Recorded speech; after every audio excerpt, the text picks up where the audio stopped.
Hello guys, I am A K Gautam and you are watching my YouTube channel. तो दोस्तों, आज की video में बात करने वाले हैं सुप्रीम कोर्ट के रीसेंट जजमेंट के बारे में, जो कि एक लैंडमार्क जजमेंट है। आपने पिछले कई सालों में बुलडोजर जस्टिस का नाम काफ़ी सुना होगा कि जब भी कोई एक्यूज होता है, कन्विक्शन होता है, तो गवर्नमेंट क्या करते हैं, उसकी प्रॉपर्टीज़ पे जाके, हाउस पे जाके उसके हाउस को डिमोलिश कर देती है, प्रॉपर्टीज़ को डिमोलिश कर देती है बुलडोजर से, क्योंकि वो कन्विक्ट होते हैं या एक्यूज होते हैं किसी क्रिमिनल केसेस में। तो सुप्रीम कोर्ट ने इसी के ऊपर जजमेंट दिया है और इसे बताया है कि ये अनकॉन्स्टिट्यूशनल है, बुलडोजर जस्टिस। इवन पहले सबसे ज़्यादा जो ये फेमस हुआ है, ये हुआ है यूपी में जो योगी आदित्यनाथ सीएम है, उन्हें तो बुलडोजर बाबा कहा जाने लगा, क्योंकि वो किसी जो भी कोई कन्विक्ट होता हो उसके ऊपर बुलडोजर चला देते। तो बुलडोजर जस्टिस जो है यूपी में फेमस हुआ, धीरे धीरे मध्य प्रदेश में भी। लेकिन ये इस टाइम इतना बुलडोजर जस्टिस होने लगा, सरकार इसका इतना मिसयूज़ करने लगी, तो इसी के ऊपर सुप्रीम कोर्ट ने जजमेंट दिया है। तो जो जस्टिस गवई हैं, उन्होंने अपनी जजमेंट को लिखा है और फाइनल ऑर्डर दिया है कि ये जो बुलडोजर जस्टिस है ये अब नहीं चलेगा, क्योंकि ये सरकार का काम है नहीं, एग्जीक्यूटिव का काम है नहीं, और ये अनकॉन्स्टिट्यूशनल है। हमारे कॉन्स्टिट्यूशन में रूल ऑफ लॉ है, और उसके अगेंस्ट में ये बुलडोजर जस्टिस है, प्रिंसिपल ऑफ नेचुरल जस्टिस के अगेंस्ट में है। तो इसलिए सुप्रीम कोर्ट ने इसे अनकॉन्स्टिट्यूशनल कहा है। और अपनी जजमेंट को मैं क्या क्या कहा है वो मैं आपको बताता हूँ। और जजमेंट को शुरू करते हुए पहले जो जस्टिस गवई हैं, उन्होंने कुछ लाइनों से जजमेंट को शुरू करा। वो लाइन क्या है वो मैं आपको बताता हूँ पढ़ के। अपना घर हो, अपना आंगन हो, इस ख्वाब में हर कोई जीता है। इंसान की दिल की चाहत है कि एक घर का सपना कभी न छूटे। तो अपनी जजमेंट में सुप्रीम कोर्ट ने जो जस्टिस गवई हैं, उन्होंने इन लाइनों को सबसे पहले लिखा है, फिर उसके बाद जजमेंट को लिखा है। तो बड़ी ही सुंदर लाइन लिखी हैं, क्योंकि क्या है कि हमने देखा है कि अगर कोई एक पर्सन कन्विक्ट है या किसी ने क्राइम करा भी है, तो उसके हाउस को गिरा देना मतलब कि काफ़ी अनजस्टिस वाली बात है, क्योंकि उसमें बाकी पर्सन भी तो रहते हैं, फादर रहते हैं, मदर रहते हैं, उनका तो क्राइम में रोल नहीं है। हो सकता है उनके छोटे छोटे बच्चे हों, तो उनके सर से छतों को छीनना ये एक तरीके से इनजस्टिस वाली बात है जो सरकारें कर रही थी। तो अब मैं आपको सुप्रीम कोर्ट ने अपनी जजमेंट में क्या कहा है वो मैं आपको एक एक करके बताता हूँ, केस पॉइंट है। तो सुप्रीम कोर्ट ने अपनी जजमेंट में एक स्ट्रॉन्ग मैसेज सेंड करा है अगेंस्ट द बुलडोजर जस्टिस में। The supreme court on November 13 held that executive cannot demolish the house of properties of person only on the ground that they are accused or convicted in crime। तो जो executive है वो demolish नहीं कर सकती किसी भी पर्सन की प्रॉपर्टीज़ और हाउस को, सिर्फ इस ग्राउंड पे कि वो या तो एक्यूज्ड हैं या कन्विक्ट हो चुके हैं, तो एग्जीक्यूटिव नहीं कर सकती। क्योंकि ये काम साथ ही साथ सुप्रीम कोर्ट ने ये कहा है कि एग्जीक्यूटिव जो पर्सन को गिल्टी नहीं ठहरा सकती, जो एग्जीक्यूटिव बॉडी है वो पर्सन को गिल्टी नहीं ठहरा सकती, क्योंकि एग्जीक्यूटिव जज नहीं बन सकती। जुडिशरी हमारे देश में सेपरेशन ऑफ पावर है, जुडिशरी का काम जस्टिस करना है, वहीं एग्जीक्यूटिव का काम कार्य करना है। तो एग्जीक्यूटिव और जुडिशरी दोनों ही अलग अलग बॉडी हैं। तो इसी में सुप्रीम कोर्ट ने ये कहा कि एग्जीक्यूटिव का काम जज बनना नहीं है कि वो खुद जज बन जाए और किसी पर्सन को गिल्टी ठहरा दे। ये काम जुडिशरी का है। जुडिशरी देखेगी कि कोई पर्सन एक्यूज्ड है और कौन पर्सन कन्विक्ट है। और इवन अगर कोई पर्सन कन्विक्ट है और एक्यूज्ड भी है तो उसका कहते हैं हाउस डिमोलिशन नहीं किया जा सकता, एग्जीक्यूटिव उसका घर नहीं गिरा सकती।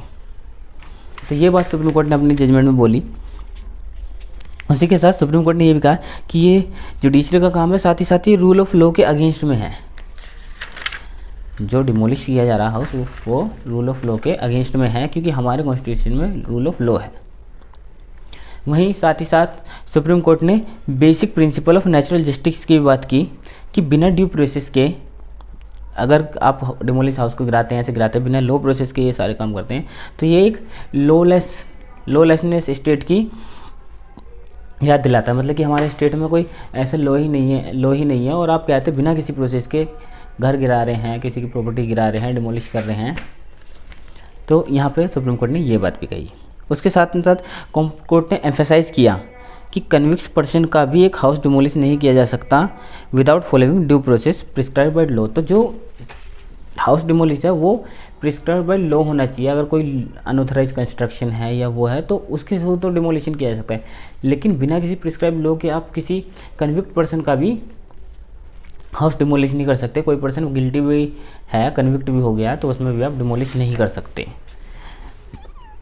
और एक्शन जो है, अगर जो एग्जीक्यूटिव कमेटी है, अगर एक्शन होली आर्बिट्रेरी और abuse of process of law है, तो एग्जीक्यूटिव कमेटी गिल्टी होगी कि अपने हाथ में उसने लॉ को लिया है। एग्जीक्यूटिव कमेटी अपने हाथ में लॉ नहीं ले सकती कि जज साहब लॉ को मरोड़ दिया, तोड़ दिया और अपने हिसाब से यूज़ कर लिया। अगर वो आर्बिट्रेरी और abuse of process of law करती है, तो वो गिल्टी होगी एग्जीक्यूटिव, जो उसके ऑफिसर्स होंगे। वहीं सुप्रीम कोर्ट ने आगे ये भी कहा कि जो पब्लिक ऑफिशियल्स हैं, मतलब जो हाउस डिमोलिश करते हैं, और वो जो पब्लिक ऑफिशियल्स हैं जो उस कार्य में जाते हैं, तो उनकी अकाउंटेबिलिटी होगी। अगर वो डिमोलिशन जो हुआ है वो इलीगल तरीके से हुआ है, तो उसकी अकाउंटेबिलिटी किसकी होगी? ऑफिसर्स की होगी, खुद की। उन्हें खुद की जवाबदेही देनी पड़ेगी। तो ऑफिसर्स को यहाँ पे थोड़ा सा बर्डन डाला है और उनको थोड़ा सा प्रेशर भी किया है कि अगर आप हाउस डिमोलिश करने जा रहे हैं तो अकाउंटेबिलिटी आपकी होगी, जो उस डिमोलिशन में पार्ट होंगे। और अगर जैसे ये जजमेंट तो बोला, अब ये जजमेंट ऐसा नहीं है कि डिमोलिशन नहीं हो सकता, डिमोलिशन होगा प्रिस्क्राइब बाय लॉ। अगर कोई अनऑथराइज कंस्ट्रक्शन है या एमसीडी के रूल के अगेंस्ट में है, जो लॉ बना हुआ है उसके अगेंस्ट में अगर कोई वो स्ट्रक्चर है, तो वो डिमोलिश किया जा सकता है। पर उस डिमोलिश को भी एक तरीका होगा, उसे पहले प्रायर शोकॉज नोटिस देना होगा। 15 दिन के शोकॉज नोटिस की बात की है सुप्रीम कोर्ट ने कि अगर आप डिमोलिश करने जा रहे हैं तो 15 दिन पहले शोकॉज नोटिस देना पड़ेगा। और उसके साथ साथ वो जो नोटिस है बाय रजिस्टर पोस्ट होना चाहिए। और अगर कहते हैं उसे इतना टाइम भी देना चाहिए कि जैसे वो जो ऑर्डर है डिमोलिश का, या तो उसे चैलेंज करे, चैलेंज करने के लिए उसे टाइम मिले। अगर वो चैलेंज नहीं करता है तो फिर आप उस केस को डिमोलिश करते हैं। और अगर आप जब डिमोलिशन करने जा रहे हैं हाउस ऑफ प्रॉपर्टी का, तो उसकी पूरी प्रॉपर वीडियोग्राफिंग होगी, सारा मतलब, और जो भी है डाटा कलेक्ट होगा, पूरी उसकी वीडियोग्राफिंग होगी। और साथ ही साथ जिस पार्ट को डिमोलिश करना है, मतलब अगर जो इलीगल पार्ट है, जो अनऑथराइज है, सिर्फ उसी पार्ट को ही डिमोलिश किया जाएगा। ऐसा नहीं है कि पूरी प्रॉपर्टी को डिमोलिश कर दिया जाए बाकी लोगों की। तो अब जो डिमोलिशन है हाउस का, वो ऐसे ही नहीं होगा कि कोई भी बुलडोजर लेके गए, सरकार ने भेज दिया या किसी ऑफिसर ने भेज दिया और गिरा दिया कुछ भी जाके। अब इस पर पूरी तरीके से अकाउंटेबिलिटी होगी पुलिस ऑफिसर्स की। उन्हें बताना पड़ेगा सारा कि डिमोलिशंस इलीगल है या लीगल है, किस तरीके से है, किस वजह से गिराया और वो। और बाकी एक्यूज्ड और कन्विक्ट पर्सन के लिए ऐसे डिमोलिशन नहीं किया जा सकता कि अगर कोई पर्सन कन्विक्ट हो रहा है तो उसका डिमोलिशन करा दिया, क्योंकि किसी पर्सन को गिल्टी ठहराना इसका काम है, जुडिशरी का काम है। एग्जीक्यूटिव को लॉ फोर्स कराना होता है, ना कि लॉ को अपने हाथ में ले लेना। सुप्रीम कोर्ट ने इसलिए बुलडोजर जस्टिस के अगेंस्ट में बहुत अच्छे से अपनी बात कही है और ये जजमेंट दिया है। ये जजमेंट देना इसलिए भी ज़रूरी है क्योंकि पिछले कुछ सालों में ये काफ़ी चला है, bulldozer justice, bulldozer justice, bulldozer बाबा। तो उसके अगेंस्ट में सुप्रीम कोर्ट ने ये जजमेंट दिया है। और बाकी आप पूरा इस जजमेंट को पढ़ें, आपको बहुत ही अच्छा लगेगा कि जब आप देखेंगे कि क्या क्या सुप्रीम कोर्ट ने कहा है। इसको डिटेल में जजमेंट को पढ़ें, और जो समरी थी वो मैंने आपको केस में समझा दिया है। And thank you guys for watching this video.